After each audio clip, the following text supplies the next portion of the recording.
பாசமே. பாசம் எல்லா உயிரினங்களும் மனமு வந்து சுவாசிக்க இயங்கும் சுத்தமான மூச்சுக்காற்று. பாசம் என்பது இவன் நம்முடையவன், நாம் இவனை சேர்ந்தவன் என்ற உணர்வு. பாசம் என்பது அறிந்து கொள்வதை விட அனுபவித்து தெரிந்து கொள்ளக்கூடிய உன்னதமான உணர்வு.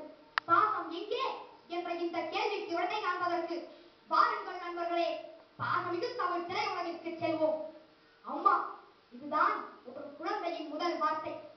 கவலையில் வருவதும் அம்மா அம்மா, கருணையில் வருவதும் அம்மா அம்மா. தாய்மொழி என்றும் தாயகம் என்றும் தரணி அழைப்பதும் அம்மா அம்மா. தந்தை தந்தை என்ற சொல்லை விட அப்பா என்ற சொல்லில் பாசம் அதிகம். இந்த அப்பா மகன் நடுவே உள்ள பாசத்தை எந்தவித அலங்காரமும் இல்லாமல் ஒரு குழந்தை பிறந்து வளர்ந்து அந்த பெண் தனக்கென ஒரு வாழ்க்கை துணை தேடும் வரை ஒரு அப்பா படும் தவிப்புகளை மிக அழகாக எடுத்து காட்டிய படம் தான் அபியும் நான். அப்பா மகன் பாசத்தை பல படங்கள் காட்டியிருக்கின்றன. உதாரணத்திற்கு தவமாய் தவமிருந்து பெற்றெடுத்த பிள்ளைகள் மீது அப்பா காட்டும் பாசத்தை துல்லியமாய் படம் பிடித்து காட்டி நமக்கு நல்ல பாடம் கற்பித்தது. படம் பார்த்து விட்டு திரையரங்கை விட்டு வெளியில் வரும் பொழுது ஒரு நடுத்தர வர்க்க கணவன் தன் மனைவியை பார்த்து, ஏ ஊருக்கு போய் ஒரு நாள அப்பா அம்மாவை பார்க்கணும் போல இருக்கு, நாளைக்கே போகலாமா என்று சொல்லும் பொழுது இது பாசத்திற்கு கிடைத்த மாபெரும் வெற்றி என்று நினைக்க தோன்றுகிறது. இது மட்டுமா, அண்ணன் தங்கை பாசம் என்றாலே எத்தனை தலைமுறைகள் கடந்தாலும் அனைவரின் நெஞ்சங்களை குடியிருக்கும் படம் பாசமலர். பக்கம் பக்கமாக வசனங்கள் எழுதாமல் இறுதி காட்சியில் அண்ணனிடமே ஓடி வந்து கட்டி பிடித்து கதறிடும் கட்டத்தில் ஒரு வரி கூட வசனம் இல்லாமல் வார்த்தைகளுக்கு அப்பாற்பட்ட பாச உணர்வை மிக யதார்த்தமாக இந்த படம் சித்தரித்தது. மண்மனத்தோடு மண்ணின் மைந்தன் பாரதி ராஜா அவர்கள் செதுக்கிய பாச காவியம் தான் கிழக்கு சீமையிலே மெல்ல வருடும் கிராமத்து பாசம். பந்தத்தை மீறி போக சக்தி இல்லையே, பாசத்தை பங்கு போட பட்டா இல்லையே, வேருக்கு இறங்கி போச்சு வெட்டுப்பாறையே என்று சொல்லி ரசிகர்களின் இதயங்களில் பாச உணர்வை ஊட்டெடுக்க செய்த படம்.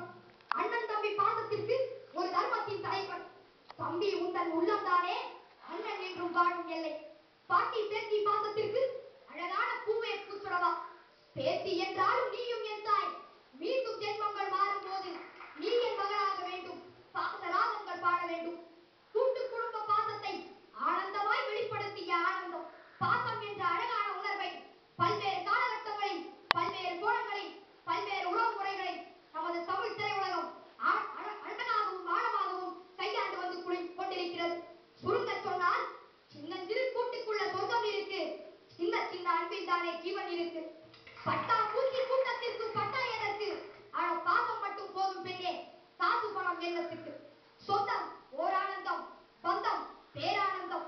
கண்ணே உன்விழியால் பிறர் கழுதால் கண்ணீரும் ஆனந்தம் ஆனந்தமே என்ற பாச வரியுடன் என் உரையை முடித்துக் கொள்கிறேன். நன்றி, வணக்கம். பாசம் எத்தனை பாசம் அப்படின்னு ரொம்ப சுருக்கமான நேரத்துக்குள்ள அம்மா பிள்ளை பாசம், அப்பா பிள்ளை பாசம், அண்ணன் தங்கை பாசம், பாட்டி பேத்தி பாசம் என்று எல்லா பாசத்தையும் கொண்டு வந்திருக்கிறேன். எனக்கு ஒரு சின்ன சந்தேகம் சொல்றது, தந்தைன்னு சொன்னா அவ்வளவு பாசம் இருக்காது, அப்பான்னு சொன்னாதான் பாசம் இருக்கும்னு சொல்லி எதனால? நீ சொல்றது எனக்கு கூட நியாயம் படுது, எதுக்காக கேட்கிறேன். எதனால தந்தைன்னா ஏன் அவ்வளவு பாசம் இல்லை, அப்பான்னா ஏன் பாசமா இருக்கு? அப்பா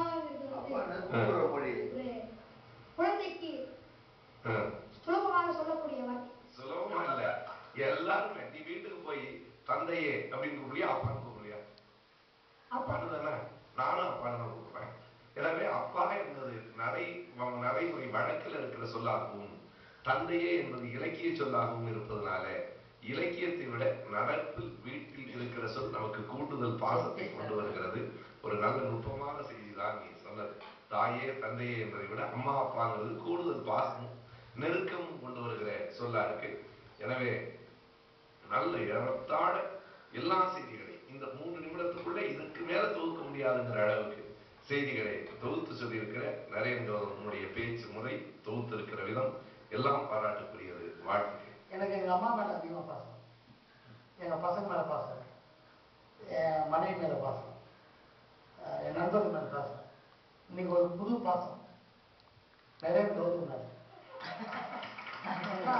இப்படிப்பட்ட ஒரு பிள்ளையா இவ்வளவு ஆராய்ச்சி பண்ணி தெரிய படம் பார்த்தா போர் அடிக்குதுப்பா, பரவாயில்லப்பா நடிக்கிறாங்க இப்படிலாம் கமெண்ட் வர நேரத்துல ஆராய்ச்சி ஒரு முள்ளு மரம் வந்து ஒரு அச்சடிகள் வரும். ரஜினி சார் வந்து அவர் அடிதல், ஆனா அவர் கையில்லாம நடிச்சிருப்பார். அது மட்டும் இல்லாம அந்த காட்சியில வசனம் இல்லைன்றது நான் அப்ப பார்க்கும்போது உணரல. இப்ப நீங்க சொன்னப்போதான் உணரும். ஏன்னா ஒரு 10 பக்கம் வசனத்தை அந்த சைலண்ட் அண்ணான்னு வந்துட்டு இருந்தாங்கல்ல, இதுக்கு மேல ஒரு கிடையாது. ஆனா நீங்க சொல்ற பாசம் சினிமாவில தான் இருக்கு. அது வர நிஜ வாழ்க்கையில பாத்தீங்கன்னா பாசம் ரொம்ப ரொம்ப காணாம போயிடுச்சு, காமெடி ஆயிடுச்சு. உங்களை மாதிரி ஆட்கள் நீங்கெல்லாம் பேச பேச சொல்ல சொல்ல இல்ல பாசம் கூடுது. அதாவது பட்டாம்பூச்சி கூட்டத்துக்கு பட்டா எனக்கு காசு மட்டும் பாசம் மட்டும் போதுங்கன்னு காசு போனா என்ன தெரியுங்களா? இந்த வரிய நீங்க உள்ளுக்குள்ள கொண்டு வந்து இந்த மேடையில கொண்டு வரீங்களா? இந்த வயலுக்கு அவருக்கு நான் நேரடியாக பாடும்போது சொல்லியிருக்கேன், 3 மனநிலை இந்த பாட்டுல இருக்கு. ரொம்ப அப்செட் ஆகிடும் போது இந்த பாட்டு கேட்டா கண்ணீர்லாம் வருது, இன்னொரு மனநிலை வருது. இன்னொரு நாள் கொஞ்சம் பரவாயில்ல ஹாப்பியா இருக்கும் அப்படின்னா அந்த பாட்டு கேட்க அது ஒரு புத்துணர்ச்சி கொடுக்கும். இப்ப நண்பர்களோட ஃபேமிலியோட உட்காந்து அந்த பாட்டு கேட்கும்போது குஷியாயிடும். ஒரே பாட்டு பாசம் உள்ள இருக்கிறதால அது மாறி மாறி வரும். நீங்க பரிசு போட்டி இதெல்லாம் வேணாம். இந்த செய்தியை இந்த சமூகத்துக்கு சொல்லணும்னு நினைச்சீங்களே, அதான் பெரிய பிசினஸ். ரொம்ப நல்லா இருக்கும்.